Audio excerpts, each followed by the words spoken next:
primeiro lugar, educação. Bom dia, boa tarde, boa noite, dependendo de quando você estiver vendo esse vídeo.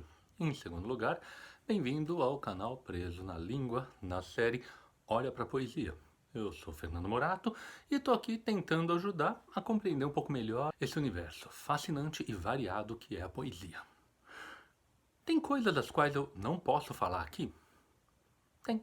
Tem coisas que, não, por mais que eu tente, vão ficar um pouco estranhas de falar aqui. Então vamos falar de um poema muito estranho aqui.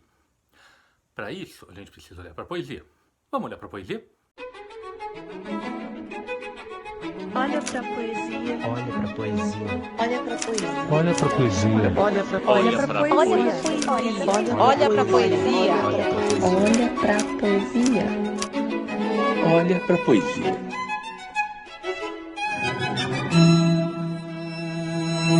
O poema do qual eu quero falar hoje, e do qual eu só posso me aproximar muito superficialmente, é o Beba Coca-Cola do Décio Pinhatari. Beba Coca-Cola, babe cola, beba coca, babe cola, caco, caco, cola, cloaca. É um poema muito estranho de se falar. É um poema que não funciona nessa linguagem que a gente está usando aqui no YouTube, porque ele não encaixa dentro do ponto fundamental que eu estou querendo chamar a atenção a respeito da poesia, que é a musicalidade, que é o ritmo, a estrutura com que estes programas são montados, em que eu leio o poema e ele vai aparecendo na tela, ela implode completamente num poema como esse. Por quê? Porque esse poema não foi feito, não foi imaginado para ser lido em voz alta. Ele foi imaginado para ser lido no papel, assim. Beba Coca-Cola é um poema concreto. Poesia concreta é uma poesia que surge no meio do século XX, já tem seus primeiros antecedentes um pouco antes, mas é uma poesia que tenta reforçar os aspectos visuais do poema, os aspectos tipográficos do poema. É uma poesia que é extremamente consciente do fato de que, ao longo do século XX, o poema deixou o espaço da apresentação pública, da recitação, que era tão importante no século XIX, que foi fundamental no século XVIII, que era um dos suportes mais sérios nos séculos XVII e XVI, e que foi a base de quase toda a poesia ao longo dos séculos anteriores. Então, ao longo do século XX, o suporte vocal mingua. Por quê?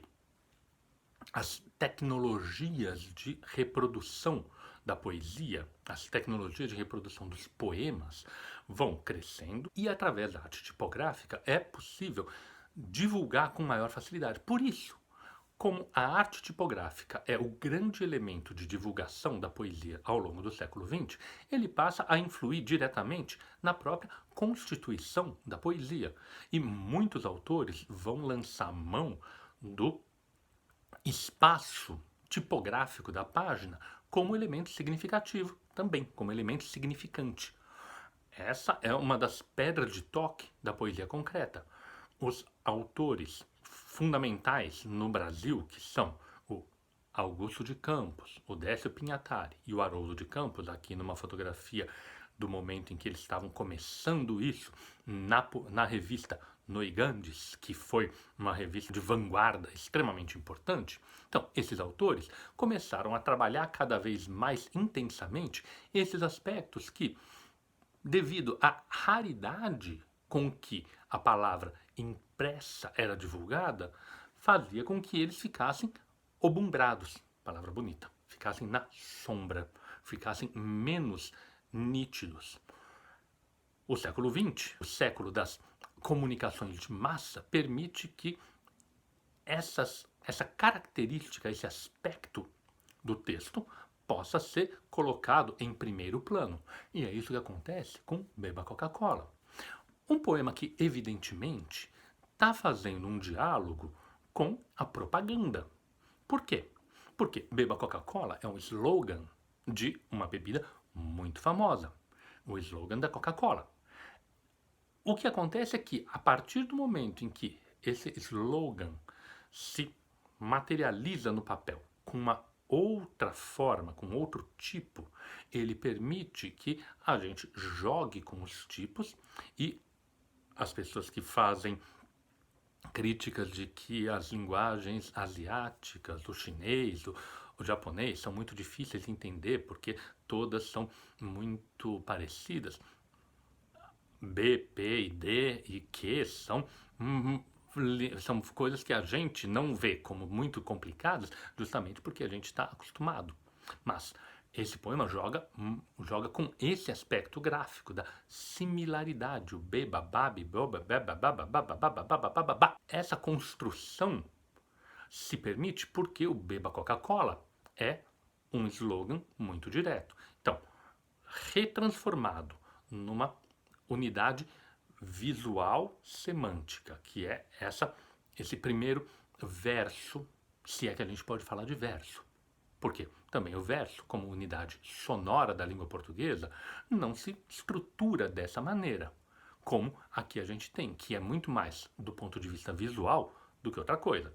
Então, esse primeiro, muitas aspas, verso, nos permite jogar com os elementos constitutivos, o beba, bebo, buba, e jogar com eles, beba Coca-Cola, beba babi cola, beba coca, babi cola.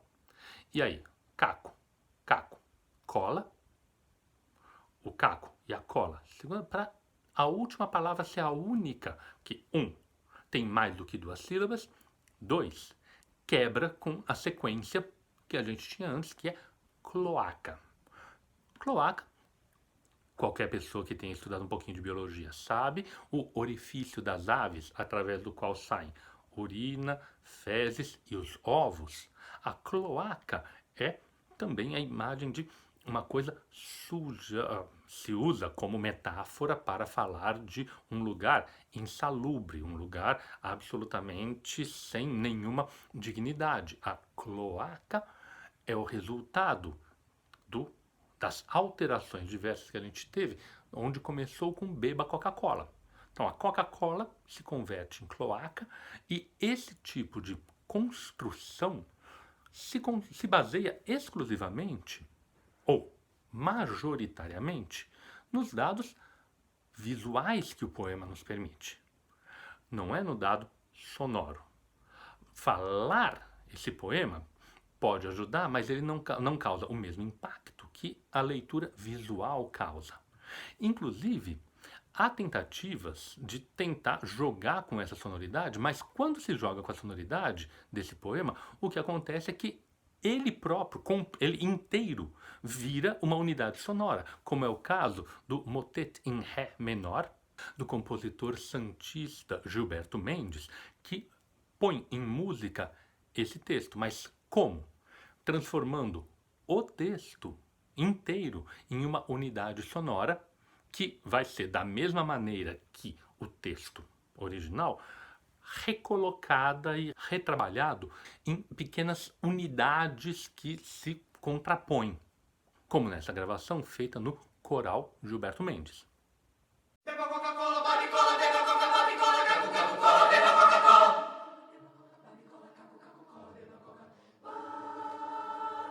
Pois bem, o que a gente tem aqui é um texto extremamente rico, extremamente polissêmico, mas cuja riqueza passa por outros aspectos. A gente pode, evidentemente, discutir coisas sobre a construção da poesia, mas, por outro lado, a gente tem os nossos limites também. Ao falar de poesia aqui no canal do YouTube, eu estou incorporando, eu estou assumindo os limites que o meu meio tem para falar. Por isso eu não vou poder falar de todas as coisas.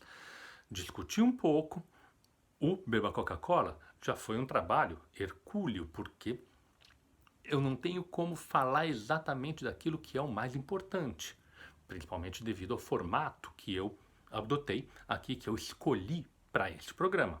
Por outro lado, é um desafio que a gente não deve deixar de lado, não deve ignorar, não deve deixar que nos intimide. Então, apesar disso, eu tento passar por cima dessas dificuldades e avançar no que seja factível dentro do universo que eu estou tentando trabalhar.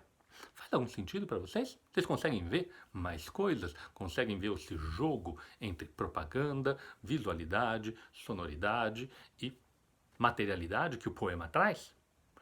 Para isso, vamos tentar olhar de novo para a poesia enquanto a gente escuta a música do Gilberto Mendes.